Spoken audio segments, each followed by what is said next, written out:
सर्वांना नमस्कार। खऱ्या अर्थानं पुण्यात मुंबईत संवाद बैठक झाले, संवाद मेळावे झाले आणि त्याच्यानंतर आटपाडीत हा पहिला संवाद मेळावा। ही सगळी गर्दी बघून अध्यक्ष आणि भैया मला तुम्हाला एवढं सांगायचं आहे, मला वाटतं सांगली जिल्हा परिषद आपल्याकडे जास्त बोलायचं नाहीये।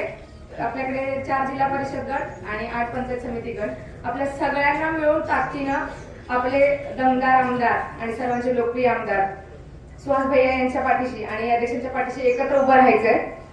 खऱ्या अर्थानं जेव्हा जिल्हा परिषद हे अनाऊन्स झाले आणि निंगोड जिल्हा परिषद गटाला महिलांचं आरक्षण पडलं आणि सगळ्यात पहिला माझी उमेदवारी डिक्लेअर झाली, तेव्हापासून घोडदौड सुरू झाली आहे माझी। आणि तुम्हाला सगळ्यांना एवढं सांगायचंय, मी निंगोड जिल्हा परिषद गटामध्ये सगळ्यांना अडकवून ठेवलंय, बाकीचे 3 गट तुम्हाला पूर्ण खुला दिलेला आहे।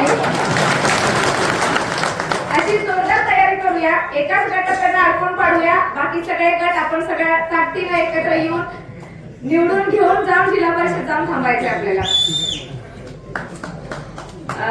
खरं तर मला सगळ्यांना सांगायचंय, राजकारण हा पेशा नाहीये माझा, पण इथे येताना माझ्या लोकांची जी अपेक्षा आहे, खूप साधी अपेक्षा आहे, खूप छोटी अपेक्षा आहे। खरं तर 100% अपेक्षा असतात, पण त्यांची फक्त अपेक्षा असते की 20% आमची अपेक्षा पूर्ण करा। छोट्या छोट्या गोष्टी आहेत त्यांच्या, माझ्या मार्फत पूर्ण व्हाव्यात एवढीच अपेक्षा पूर्ण व्यक्त करते। मला तुम्ही दिलेली ही संधी, त्या संधीचं पूर्णपणे मी सोनं करेन।